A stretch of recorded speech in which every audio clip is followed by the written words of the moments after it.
सुबह सुबह हम चल दिए हैं राउत सर के यहाँ। आइए देखते हैं, जनरल का एसी है। इसके अंदर प्रॉब्लम ये आ रही है कि इस एसी में नॉइस बहुत ज़्यादा है, जिससे रूम के अंदर बहुत ज़्यादा इरिटेट हो रहा है।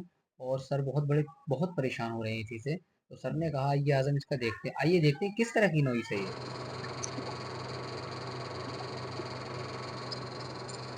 तो हमने क्या किया, हमने दोनों तरफ ये नेट लगाए हैं एसी को अंदर लेकर, और इसे हमने इस तरीके से फिक्स कर दिया है, दिख रहा है। और जब हमने इसे फिक्स कर दिया इसे, तो हमारा एसी क्या हुआ, नीचे को दब गया।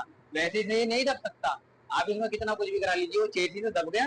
इससे हमारा फैन अब नहीं टकरा रहा है, और ये हमारा एसी एकदम परफेक्ट हो गया, बहुत बेहतरीन। आप आवाज सुन सकते पास आकर।